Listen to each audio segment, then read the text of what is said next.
이스라엘 장로 두어 사람이 나와 내 앞에 앉으니 여호와의 말씀이 내게 임하여 이르시되 인자야, 이 사람들이 자기 우상을 마음에 들이며 죄악의 걸림돌을 자기 앞에 두었으니 그들이 내게 묻기를 내가 조금인들 용납하랴. 그런즉 너는 그들에게 말하여 이르라. 나 주 여호와가 말하노라. 이스라엘 족속 중에 그 우상을 마음에 들이며 죄악의 걸림돌을 자기 앞에 두고 선지자에게로 가는 모든 자에게 나 여호와가 그 우상의 수요대로 보응하리니 이는 이스라엘 족속이 다 그 우상으로 말미암아 나를 배반하였으므로 내가 그들이 마음먹은 대로 그들을 잡으려 함이라. 그런즉 너는 이스라엘 족속에게 이르기를 주 여호와의 말씀에 너희는 마음을 돌이켜 우상을 떠나고 얼굴을 돌려 모든 가정한 것을 떠나라. 이스라엘 족속과 이스라엘 가운데에 거류하는 외국인 중에 누구든지 나를 떠나고 자기 우상을 마음에 들이며 죄악의 걸림돌을 자기 앞에 두고 자기를 위하여 내게 묻고자 하여 선지자에게 간 모든 자에게는 나 여호와가 친히 응답하여 그 사람을 대적하여 그들을 놀라움과 표징과 속담거리가 되게 하여 내 백성 가운데서 끊으리니 내가 여호와인 줄을 너희가 알리라. 만일 선지자가 유혹을 받고 말을 하면 나 여호와가 그 선지자를 유혹을 받게 하였음이거니와 내가 손을 펴서 내 백성 이스라엘 가운데서 그를 멸할 것이라. 선지자의 죄악과 그에게 묻는 자의 죄악이 같은즉 각각 자기의 죄악을 담당하리니 이는 이스라엘 족속이 다시는 미혹되어 나를 떠나지 아니하게 하며 다시는 모든 죄로 스스로 더럽히지 아니하게 하여 그들을 내 백성으로 삼고 나는 그들의 하나님이 되려 함이라. 주 여호와의 말씀이니라. 오늘 우리가 읽은 말씀 가운데 특별히 3절 오늘은 주목했으면 좋겠습니다. 3절 이렇게 나와 있죠. 인자야, 이 사람이 자기 우상을 마음에 들이며 죄악의 걸림돌을 자기 앞에 두었으니 그들이 내게 묻기를 내가 조금인들 용납하랴. 우상 숭배에 대한 경고입니다. 우상을 마음에 들일 때 그것이 걸림돌이 된다. 그리고 하나님께서 그들을 용납할 수 없다. 그들의 기도를 들어주지 않을 것이다. 이런 말씀입니다. 우상 숭배에 대한 경고죠. 그런데 이 표현이 참 여러분 주목했으면 좋겠습니다. 자기 우상을 마음에 들인다, 이런 표현이요. 4절도 나와 있죠. 그 우상을 마음에 들인다. 우상을 마음에 들이는 것. 우상 숭배가 이번 주 주제인데 우상을 마음에 들인다. 우리의 마음이 우상으로 가득 차 있다. 이거 아니겠습니까? 이 부분을 우리가 좀 묵상했으면 좋겠습니다. 우상 숭배의 양상에 우상을 마음에 들이는 게 있습니다. 내 마음이 우상으로 채워지는 것. 이것을 어떻게 정리해야 될까? 자, 우상을 마음에 들인다. 내 마음이 우상으로 채워진다. 이것의 신약적 표현이 골로새서 3장 말씀입니다. 3장 5절 이렇게 나와 있습니다. 그러므로 땅에 있는 지체를 죽이라. 곧 음란과 부정과 사욕과 악한 정욕과 탐심이니 탐심은 곧 우상숭배니라. 탐심은 우상숭배니라. 이게 신약판 버전입니다. 우상을 내 마음에 들이는 것, 이게 어떤 표현으로 우리 신약에서 표현한다고요? 탐심은 우상숭배이니라. 우리의 마음이 나를 위한 탐심으로 가득 채워질 때, 나를 위한 욕심을 채우기 위한, 그게 이제 탐심 아닙니까? 그 탐심으로 가득 채워질 때 그게 우상숭배이다 라고 하는 것입니다.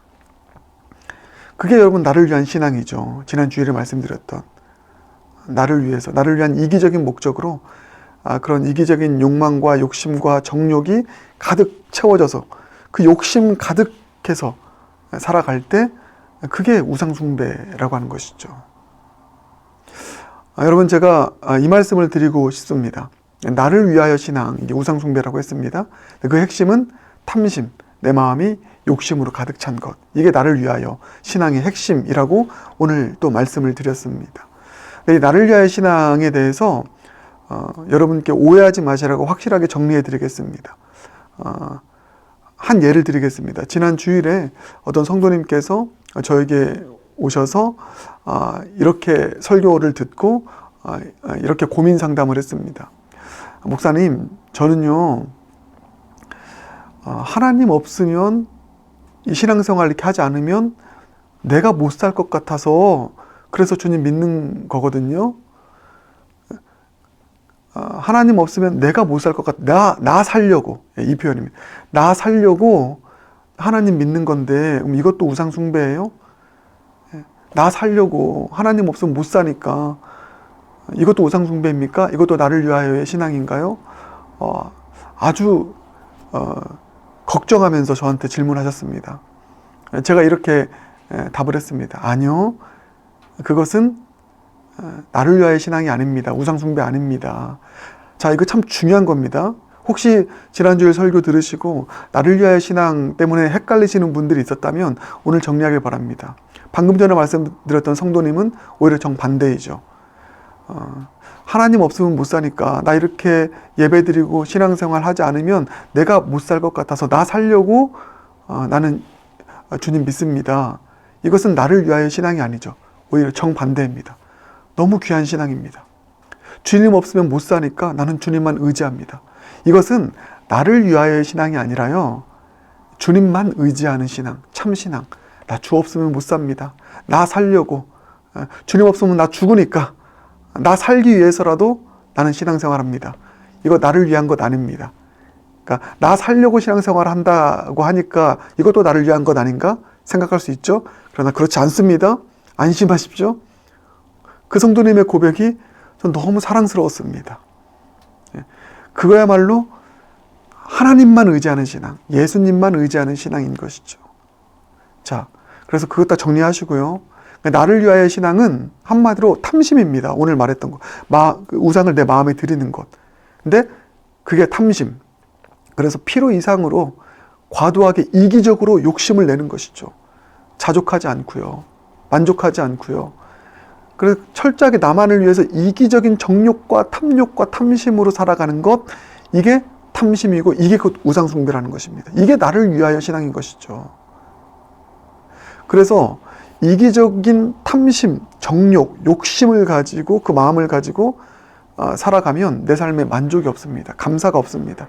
주님이 이렇게 많이 주셨는데도 늘 불평, 원망이죠. 이게 죄악이고 이게 우상숭배 아닙니까? 그거 점검하시면 됩니다.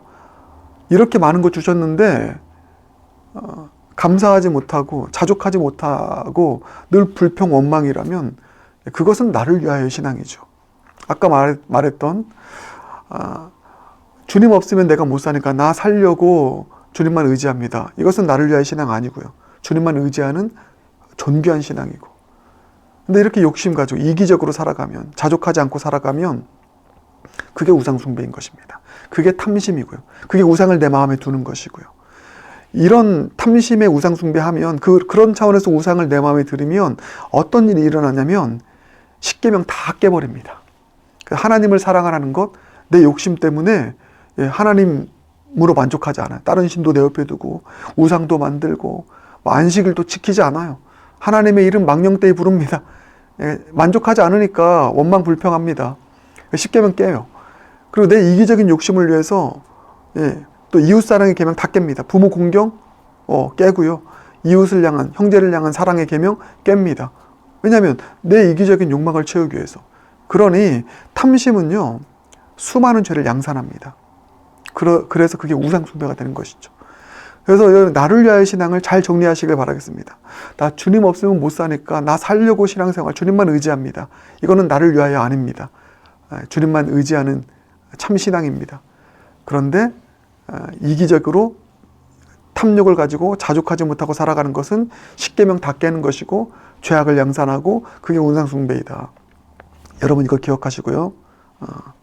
또 하나는 또 하나 탐심의 이 의미는, 나를 위하여 신앙의 의미는 하나님보다 나를 더 위하는 것입니다. 아니면 하나님보다 어떤 우상을 더 위하는 것입니다. 그러니까 우상 숭배는 그거예요.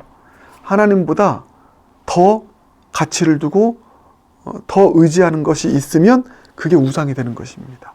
그래서 나를 위하여의 신앙, 이 우상 숭배 신앙, 이 두 가지를 오늘 꼭 기억하고 정리하길 바라겠습니다. 그래서 참 중요한 시간입니다. 다시 한번 정리하겠습니다. 하나님 없으면 못 사니까, 예배 드리지 않으면 못 사니까 나 살려고 나는 주님만 의지합니다. 이것은 나를 위하여 신앙 아니고 참신앙이다. 그러나 자족하지 못하고 내 욕심으로 이기적으로 살아가면 십계명 깨는 것이고 우상 숭배하는 것이고 그게 탐심이고 그게 우상 숭배이다. 하나님보다 더 가치 있게 두는 것을 내 마음에 두면 그게 탐심이고 우상 숭배이다. 이것을 여러분 꼭 정리하고 오늘 기억할 수 있길 바라겠습니다. 그렇게 우상 숭배하면 어떤 일이 일어난다고요? 죄악의 걸림돌을 자기 앞에 두었다. 3절. 오늘 3절이 중요하다고 했습니다. 죄악의 걸림돌을 자기 앞에 두었다. 여러분 그렇게 탐심으로 내 안에 우상을 두게 되면 그 우상은 걸림돌이 됩니다. 꼭 기억하십시오. 걸림돌. 우상은 우리를 걸려 넘어지게 하는 걸림돌이다. 그러나 우상이 아닌 참신 예수님은 우리를 일어서게 하는 디딤돌이 된다. 그리고 반석이 되신다. 꼭 기억하기 바랍니다. 우상은 우리를 걸려 넘어지게 하는 걸림돌. 참신 예수님은 우리를 일어서게 하는 디딤돌, 반석. 우상은 걸림돌, 예수님은 디딤돌, 반석. 이거 꼭 기억하시기 바랍니다. 마지막으로 그들이 내게 묻기를 내가 조금인들 용납하랴 라고 나와 있습니다. 이게 무슨 말이죠? 그들이 내게 묻기를, 그들이 내게 묻는데, 기도하는데 내가 용납하겠니? 주님께서 그 기도를 듣지 않으실 것이다. 응답하지 않으실 것이다. 그러니까 여러분 아무리 우리가 열심으로 열정적으로 기도드리고 예배드려도 그게 내 탐심을 위한 기도이고 예배이면 주님 용납하지 않으시고 응답하지 않으십니다. 주님의 뜻대로 구할 수 있는, 묻고 구할 수 있는 진정한 기도자, 신앙인, 참신 예수님만 믿는 그런 진정한 신앙인 모두가 되길 주님의 이름으로 축복합니다. 함께 기도하겠습니다. 주님, 자기 우상을 마음에 드리는 이 탐심의 우상 숭배 하지 않게 하여 주시옵소서. 주님 없으면, 예배드리지 않으면, 기도하지 않으면 내가 못 살 것 같아서 나 살려고 주님 믿고 주님 의지하는 것, 이것은 나를 위하여 신앙이 아니라 주님만 의지하는 참 신앙임을 오늘 깨닫게 하시고, 무엇보다 나를 위하여 신앙은 탐심으로 사는 것, 이기적으로 사는 것, 십계명 다 깨면서 정욕으로 사는 것, 이게 나를 위하여 신앙이고, 하나님보다 더 나를 우선해 두고 하나님보다 더 다른 그 어떤 것을 우선해 두는 것이 우상 숭배임을, 탐심임을 기억하며 그런 차원에서 우상을 내 마음에 두는 탐심의 우상 숭배 하지 않게 하여 주시옵소서. 우상은 걸림돌이고 예수는 디딤돌 반석임을 기억하게 하시고 예수님만 믿고 바라고 섬기는 삶 살아 우리의 기도 들으시고 응답하시는 예수님의 은총 경험하는 참신앙인들의 복된 삶 되게 하여 주시옵소서. 예수님 존귀하신 이름으로 기도드립니다. 아멘.